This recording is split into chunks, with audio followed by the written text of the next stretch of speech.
I want to introduce you to some people. Major General Robert Worley, right here on the end. Stephen Cunningham. Chief Carmichael. A general, a sergeant, a captain. Interesting. I thought on this Memorial Day, we honored those in the service who paid the price.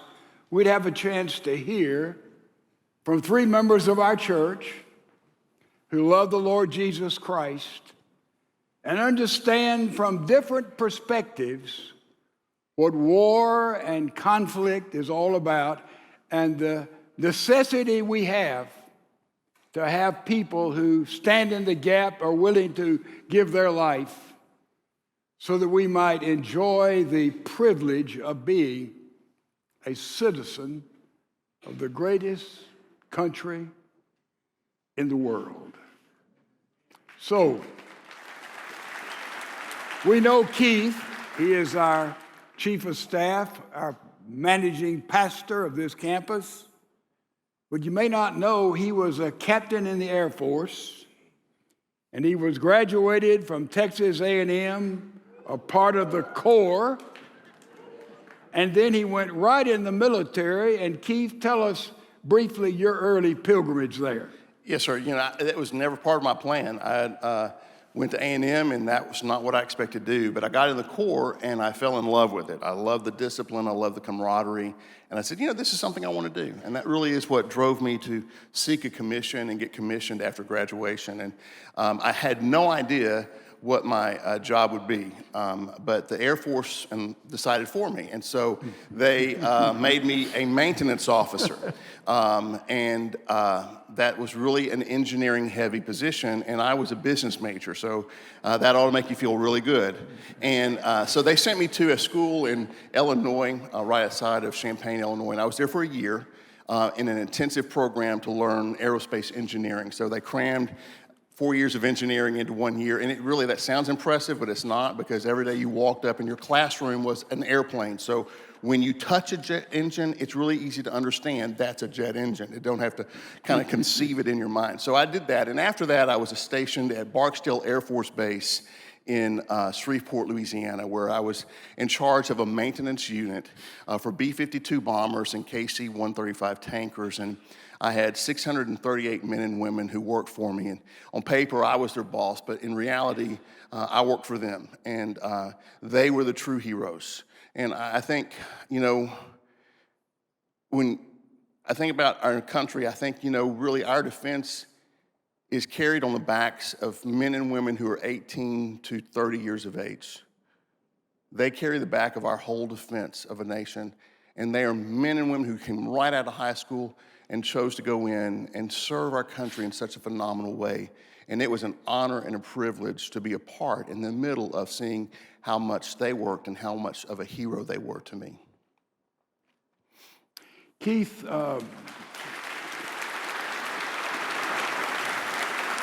in your career, you had a very challenging moment that will go down in infamy. That you might share with us, I think, is so interesting when you left us so vulnerable. Yes, sir. All of America. Well, as you know, I really could be best described as the character Pigpen in Charlie Brown. There's always this cloud of dust surrounding me, so where I go, chaos is not far behind. And so, but when I was in the military, I learned a lot. I learned a lot about organization and leadership and discipline and attention to detail, but I really struggled with that last one. That one. He still does. I thank you for the affirmation, and so yeah, I did. So part of our job in the tanker part, the tankers, and that's really a flying gas station. That's really what it is. It's an airplane that's full of fuel. It goes up in the air, and it kind of flies in a holding pattern, and planes come up to it, and they just do air-to-air refueling so that fighter jets who have a small fuel capacity can stay in the air longer, and bombers can make a longer mission. So it's really a flying gas station. And so they would go up, and they would go in a holding pattern, and we had these task force all over the world, in the Middle East and Asia and Europe, and also domestically in Alaska, to kind of make sure that we had fighters that could do surveillance and reconnaissance along the Bering Straits between Russia and the United States in the Cold War. And so that's kind of an important thing back then. And so that's what we would send tankers there to make sure that they were there. And they would swap out about every 3 months or so. And when we would send those aircraft, before it went, I would have to do a complete, thorough records review. And the records is like a book. It's a book of all the things that have happened to that aircraft since, it's been alive, basically, since it's been in operation. So you go through all of that, and you read through all that. And I had to review that. And then at the end, I had to sign off saying, this aircraft is prepared and capable of doing the mission it's assigned. And I have to sign my name, Keith E. Carmichael, big as day, right there on that record. So I did that, and those planes went off, and that was, about early morning. By the time they got up to Alaska, it was late that evening. And so I went home, and about 2 o'clock in the morning, my phone rang. And it was the executive officer to the wing commander, the 2nd Bombardment Wing. And he said, Lieutenant, and I said, yes. He goes, the wing commander would like to see you. I said, okay, like now, right now, like yesterday now. I said, oh, okay. So I jumped up, got in my uniform, and I drove to the base. And I knew it wasn't gonna be good. You usually don't get a phone call at 2 in the morning, and then for a command performance. And so I got to the base, and I really knew it was bad, because here's the security guards at the front gate. Usually they stop you and make sure you're authorized and they got the right sticker on your car. They didn't stop. They were just waving me through, go, go, go, go. I'm going, oh, this is really bad. And so I got to the wing headquarters, and I walked in, and all of the deputy commanders, all the lieutenant colonels who were in charge of all the different functional areas of the base were there, along with the wing commander. And as I walked into that room, that hallway, I kind of felt like a turkey at Thanksgiving. Like I knew someone was going to get served up on a platter, and I really felt like it was fixing to be me. And so I walked in, and I got to attention. I saluted the wing commander. His name was Colonel Joseph F. Mudd. That was his name. And, when you're the commander of a major unit, it's a stepping stone to becoming a general. So they take that job really seriously, because you do well, you get your 1 star. And so this is a big deal, big position for him. And so I walked in, I saluted, I stood at attention for the next 4 hours, and till 6 in the morning. And during that time, I realized that the planes I'd sent up there were missing something. When you go to Alaska, it has different requirements.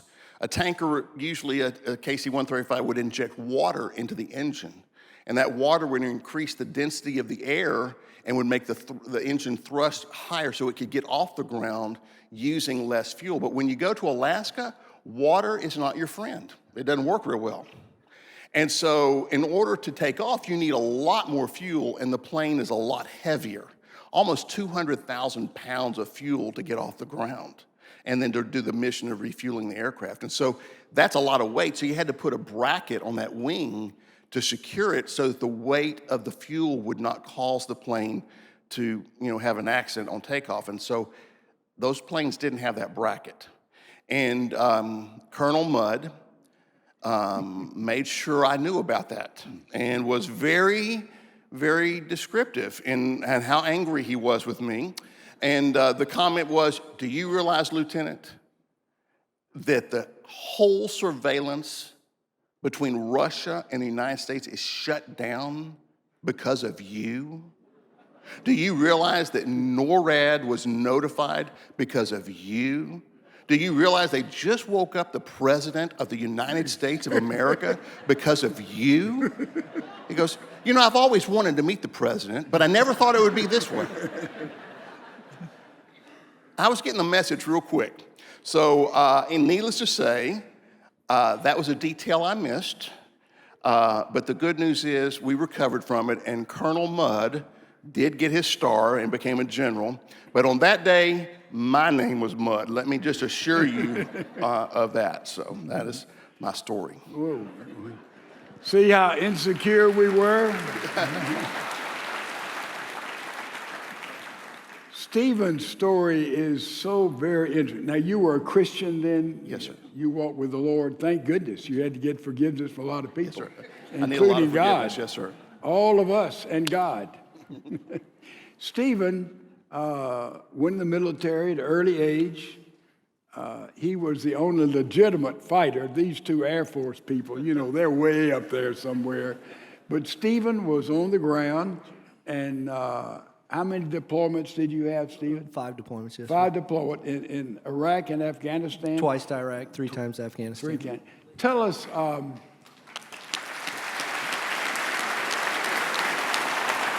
tell us what a deployment is. I may be the only one who didn't know that. Deployment for my unit at the time, which was 1st Ranger Battalion, was a rotation between the 3 battalions comprised of the regiment. We would do 90-day rotations and relieved by another battalion and just rotate through that cycle. And these consisted of direct action missions, so in 90 days it was typical to do 80 missions. Ooh, so you did how many missions? Over 300 probably in my time in service. Ooh. Now, somewhere along your pilgrimage in the military, you volunteered for something called RIP. Tell us what that is. RIP is the Ranger Indoctrination Program that was in my enlistment contract. I had the option to go to airborne school and then to RIP to become a Ranger. Fortunately, was successful with that, and that led to all the deployments. And so you became a Ranger. How many started off to become a Ranger, and how many in your class, how many survived? Yes, sir. Pretty high attrition rate. There were over 300 that started in the class. It's a 3-week class, and I believe 63, 64 of us graduated. What was the toughest thing about becoming a Ranger? It's really not the physical, it's the mental, just to persevere and not quit. The hardest part of the physical? Unknown distance, ruck run, which ended up being 20-plus miles with Pack and weighted pack, yes, sir. Where did you finish in your group? I finished. I know that. It's all pretty blurry after 20 miles. And you had an unusual experience there in Iraq that we Yes, all sir. would be interested in. Yes, sir. This was my second combat deployment, first combat deployment to Iraq in the late fall, early winter of 2003. And as I previously mentioned, it was nonstop. Every night we were doing a mission. At that point in time, we were operating on the Department of Defense's deck of cards, which at the top was the Ace of Spades, Saddam. Every terrorist was labeled within that deck, so the priority was to track down Saddam. This was supposed to be our last mission. It was early December. We'd been busy, and every bad guy we caught knew where Saddam was, of course, to save themselves. But when we caught a bomb maker in Baghdad who ended up having credible intelligence regarding his location. How did you catch the bomb maker? We know that name, that's so infamous there. How did that come about? With intelligence from reconnaissance groups put together with the CIA, and then his relationship with Saddam or other operatives within that organization. Okay. And it was a routine strike with minimal resistance, but somewhere along the way he provided some more intelligence that was credible, like I said, and that wasn't our last mission. We had one more, and that was to be a very small part of the capture of Saddam and then the subsequent so you went detention. with your platoon up there? Yes, sir. And then you thought you knew where he was under Yes, sir. in a mud hut, Yes, sort of sir. hidden? Yes, sir. All right, and so a group went in there. You had your group surveilled. We were a blocking position. Okay. So not immediate proximity. But All right, so they went in, they got him out, and Yes, what happened then to Saddam? he was transported back to Baghdad, and like I said, that was our last mission. We were waiting for 2nd Ranger Battalion to relieve us. In the meantime, I did 2 guard shifts in the detention facility, personally guarding him. Personally guarding Saddam? Yes, sir. Yes, All sir. right. Tell us about him a little bit, his physical, what his... Yes, sir. What struck me was, well, first of all, I was in full combat kit, and I was sitting in an elementary school desk that had the wire book rack and everything. And the only reading material was a Time magazine from 1991, which obviously was strategically placed.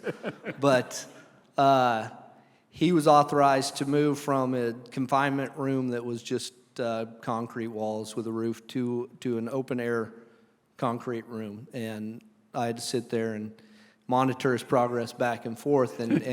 I was taken back by his size. He's a big Initially, guy. he's very tall, very, very big. He was probably not as filled out as he normally was after his time in hiding, but his English was perfect. He had an accent, of course, but perfect English. And every time he walked past me, just said the same thing, that this was no way to treat the president of a country. Sorry. Man, what a story. And you walked with Christ during this Yes, time? sir. Were you married? No, sir. Or you came back and you got married and Yes, had sir. those 2 kids? Yes, sir. Right. Interesting story. And my boys, I have to say, they're more impressed that I've been to Nineveh, the modern day Mosul, than the Saddam story. Oh, really? Yes, sir. You went to Nineveh? Yes. That's great. Go with me to Israel Thanksgiving. They'll really be impressed. I'm trying to talk my wife into Well, you it as we better speak. get Yes, on sir. the train here. This general right here, General Worley, has the most amazing dossier, biographical sketch. He's embarrassed about it, that I have ever read. Keith, I think you would join that. This is an amazing man. He's a graduate of the Air Force Academy. His first deployment, he weighed Airman Promotion System. He was then assigned to the Pentagon, the Air Staff Training Officer. Later worked with Global Positioning System, Phase in Issue and Strategic Defensive Initiative, Architectures and Employment Concepts. He has served as the Director of Operations for Global Positioning System Squadron during Operation Desert Shield and Desert Storm, and then moved to U.S. Space Command staff working wartime employment using satellite systems. General Worley has commanded the 12th Missile Squadron, the 12th Space Warning Squadron, the 50th Operations Group, and the 30th Space Wing, where he led aircraft operation and directed the Western test range there in Vandenberg, California. He was assigned to headquarters at the Air Force Space Command, serving as Director of Mission Support, Director of Strategic Plans, Programs, Analysis, Assessments, and Lessons Learned. He was responsible for the programming and advocating resources for the managing the command's international relations and foreign disclosure programs. Prior to the current assignment, he was Deputy Director of Program, Deputy Chief of Staff for Strategic Plans and Programs. This man has had an experience that I've never read before in my life. He was a serious born-again Christian the whole time. He and his wife and their family walked with the Lord. And the fine print here is indeed interesting. He is knowledgeable of what's going on in space today, yesterday, and today, and how we are positioned in America for defense, and if necessary, I assume, an offensive attack on those who had attacked our land. So it's very, very interesting to look at his biographical sketch. And so there's a lot of things I would like to ask him, but I will not do it. But General, tell us a little bit about your pilgrimage. You were brought up an Air Force brat in your family, as was your wife, an Air Force brat. And tell us a little bit about that history and how you became a part of the Air Force. We have 2 Air Force people here and 1 fighter with us. My Marine Corps son would agree with you on that, but we won't go there. Thank you, Dr. Young. I had a good resume writer.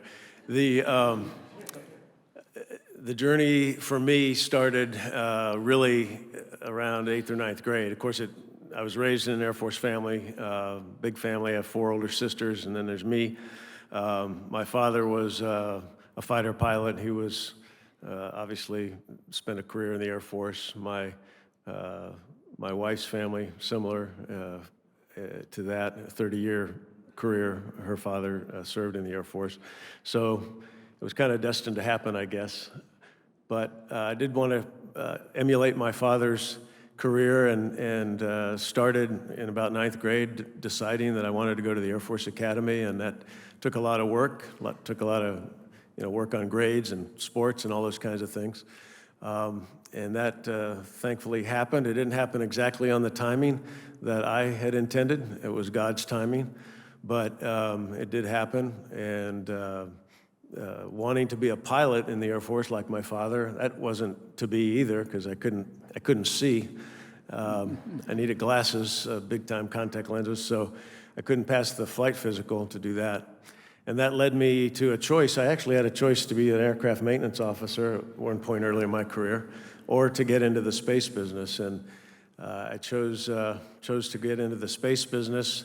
I had a general say to me when I was a captain, "Do you want to go work in this GPS office?" And I said, "What's GPS?" And he goes, "I have no idea, but you go figure it out, and if that's what you want to do." So that's how I got my initial space job in the Pentagon, actually, bringing on this system called the Global Positioning System, which today we take it for granted. But it took a lot of hard work by the Air Force to develop that program, put it into space.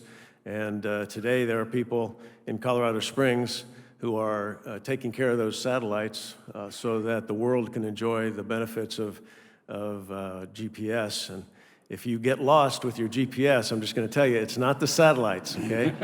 It's your machine, whatever it is in your car. So, but I just had a blessed career, wonderful opportunities throughout my career in all of those mission areas that you mentioned. How many deployments have you had? Where all have you lived? Well, we've lived, I had a remote tour in Thule Air Base, Greenland, which was probably the remotest job I had. That's where they should have sent Keith, to Greenland. That Exactly. was a miscommand there. Most people say, "What did you do wrong?" when you get sent to Thule. But I tell you, it was a wonderful assignment. I was the boss, so it's always great to be the boss in a location. And through that experience, I hosted the Queen of Denmark for a visit once, which was a lot better than hosting Saddam Hussein. But so just a tremendous opportunity. So we were, a lot of space jobs were in Colorado Springs. We were stationed there. We had a couple of school tours in Montgomery, Alabama, Montana, and Washington, D.C. were the primary locations we were. Never had a deployment to Iraq or Afghanistan, so we were happy our Army and Marine Corps folks were doing that. But that's a little bit of... General, the state of our country today, and I don't want to press you and I don't want to get you in an embarrassing position, but we're all concerned about security of America. We hear nuclear war, are we prepared? You were there in space. And in fact, you might introduce that, talk about our new Space Air Force that we have, the new space program. How did that come into being, and what do you think about that? That's right. It's been a couple of years now that Space Force was established as a separate service underneath the Department of the Air Force, similar to the way the Marine Corps is under the Department of the Navy. And that was a long time coming. I wrote a paper about that earlier in my career. Not that I was, predicting anything, but it's something that was talked about by those of us that dealt with space operations during my career.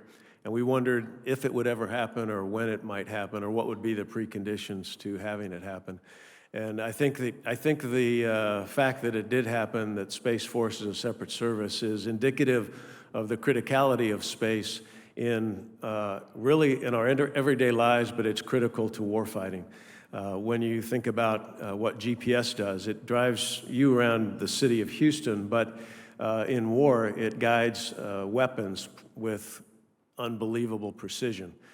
precision that can put a weapon in a window of a building to help out folks that are going in trying to, get bad guys. So it's critical from that perspective. The communication satellites that are up there, you can't go to war without good communications, weather information, and I'd be remiss if I didn't talk about intelligence satellites and the intelligence, all the ways we collect intelligence are absolutely critical to how we conduct operations. So all of those things and more are why space is so important and why we have a Space Force today. Are we behind other countries in outer space?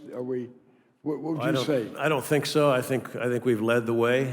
We definitely led the way. The Russians had a system called GLONASS that was similar to GPS, but it was behind us. So I think we're leading the world in that regard and the capabilities and recognizing the warfighting capabilities.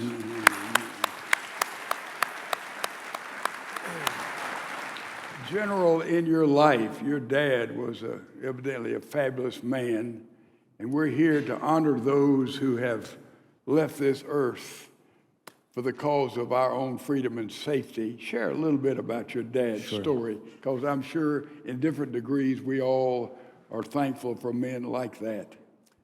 Memorial Day is personal for me because of my father's service. He joined the Army Air Corps in 1940, and he was an adventurous sort, and he became a fighter pilot in the Army Air Corps. He flew in World War II in the North Africa campaign and then later in the Pacific campaign. And that was his, his enthusiasm serving his country and doing it in a way that let him fly airplanes, fast airplanes. He had a tremendous career over his time. He helped establish actually the Thunderbirds, the Air Force demonstration program way back when. But fast forward to the Vietnam War, late 1960s. He was a two-star general as well. I should say I was a two-star general as well as he was, because he came first. And he was just known as a compassionate, wonderful leader. And he was deployed. He went over for his one-year tour in Vietnam in the summer of 1967. And he was as a two-star, he was the vice commander of the 7th Air Force. The 7th Air Force was the organization that orchestrated all the air operations in South and North Vietnam during the war. And so he was the number 2 in that job, but he flew combat missions over there, even as a senior Who ever heard officer. of a general flying combat mission? Would you tell me? How rare is that? Well, I don't know how many other general officers that were flying, but who's going to tell them no? So he, July 23rd, 1968, he was about 1 month from coming home. We had orders to go to Hawaii. I had already checked out my junior high school. I was about 12 years old at the time. So we knew we were going, and we were looking forward to that move to Hawaii. He flew a reconnaissance mission in an aircraft called the RF-4, Reconnaissance F-4 fighter. And he and his co-pilot made a pass. They came around for another pass with cameras rolling, and they were hit by ground fire. The procedure is to head out toward the coast, try to turn around and get back to friendly territory, but the airplane became unflyable. The hydraulics were gone, and they were losing altitude, and it was getting very hot in the cockpit. And the reason it was getting hot in the cockpit was because there was fire underneath. Underneath the cockpit is where the camera bays are and where all the film is. Yes, there used to be cameras with film, all you young people. And it was on fire. So they decided to bail out. The co-pilot in the back had to go first because they eject on an angle to go back. So they said it was getting hot in here. They agreed to eject, and the co-pilot ejected. My father didn't have the opportunity. The theory is the flames underneath just sucked up, and he didn't have an opportunity to actually do the procedure that would eject him from the aircraft. So he stayed with the aircraft into the ground, and he was killed, obviously, July 23rd, 1968. It was the typical scene you see in the movies, 2 o'clock in the morning, knock on the door at our home in Hampton, Virginia. The chaplain, a senior officer who happened to be, this wasn't typical, a senior general officer who happened to be a good friend of my dad's came to the house and informed my mother, and then my sister and I were informed. But I believe very strongly through my faith that there are blessings, many blessings sometimes when you can look back that come out of tragedy. And the most notable out of this tragedy was we didn't move to Hawaii. I stayed there. The only kid that was about my age that sent me a sympathy note was somebody that I've now been married to for almost 44 years. She's sitting over there.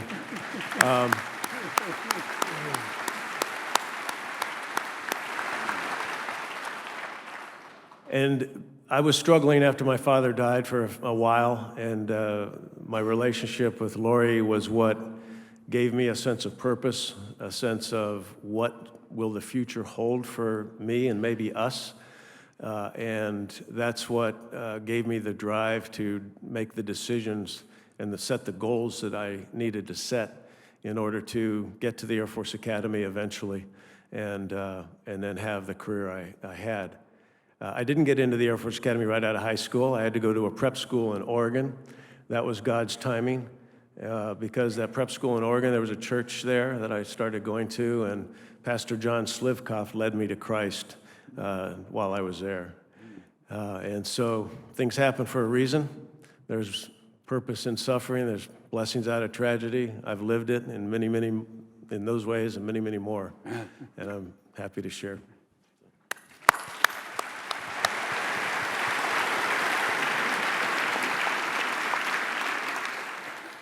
He's now the acting executive director of the VA in Houston, but his highest position that he's ever held in his career, right now, he is teaching a 3rd grade Sunday school Bible class in our church. Finally, he got to the top. Most challenging of all. Thank you guys for letting us walk around your life on this Memorial Day.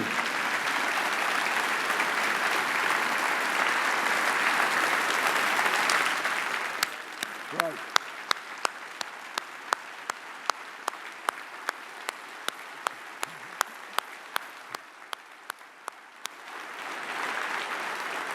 Be seated for a moment, please.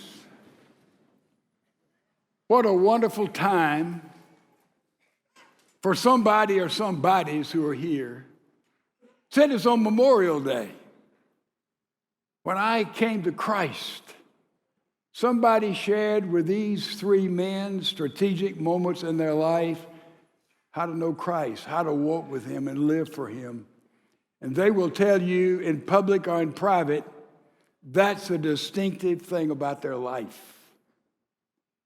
If you can't share that witness, this is a time of decision. A time, as we sing, we ask no one to move for any reason, except those who are saying, I want to come forward in this service and give my life to Christ. I want to take off the old person and put on Christ. That's what happens. And you become brand new. Others here are Christians.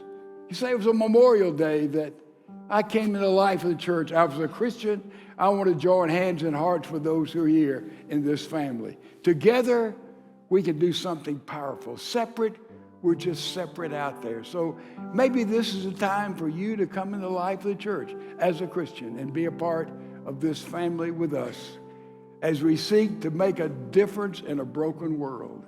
So as we sing, anyone who stands, you just come forward, make a circle around the platform, and I can tell you a secret. In just a second, you'll begin to feel right at home.